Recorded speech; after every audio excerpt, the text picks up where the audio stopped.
want to tell you how my love affair with interfaith began some 30 years ago. So I had this wild idea in 1991 to create an interfaith Seder. And I ended up inviting 85 people.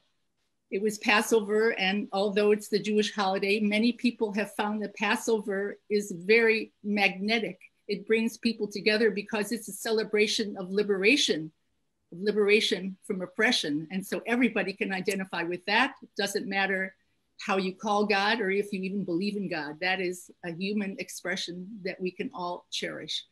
And after that happened, I was led to meet an extraordinary African-American minister, Delores Gray.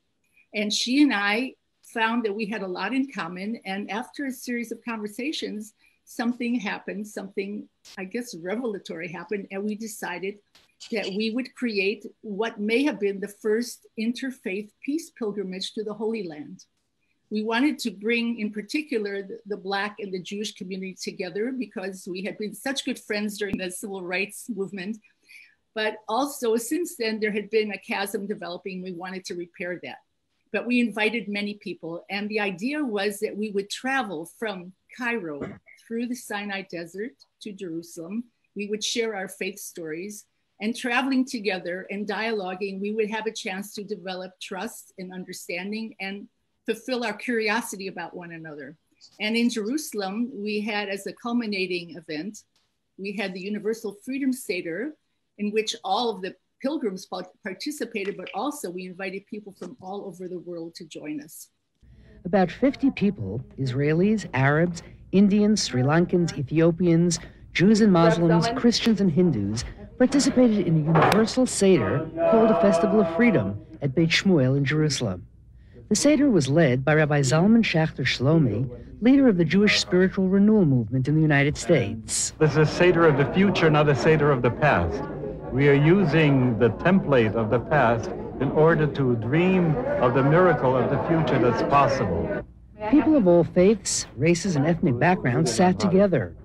The traditional Haggadah was revised.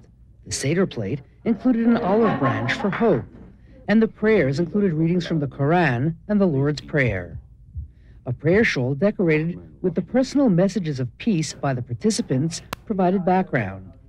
The event was organized by a Jewish filmmaker and an African-American minister. I got 3 prophecies from people that I did not know that said that I would be leading the most unique and unusual tours to Israel, and it would include African-American Jews, Muslims, and Catholics, and that's precisely what we're doing here tonight at Beit Shmuel. The notion of it came from the traditional Passover Seder, but this is something totally new and different.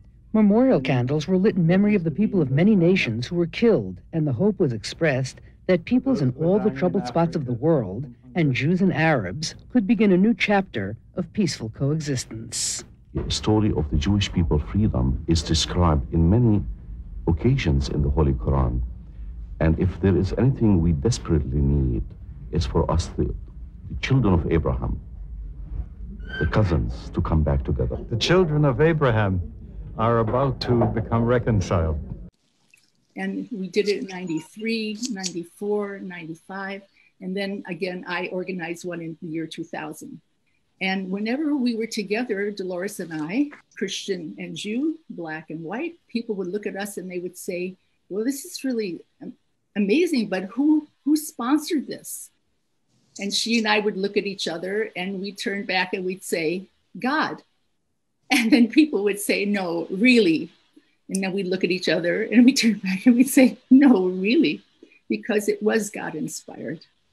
And I think anybody who works in the interfaith community will have to agree with me that whatever work we do is God inspired.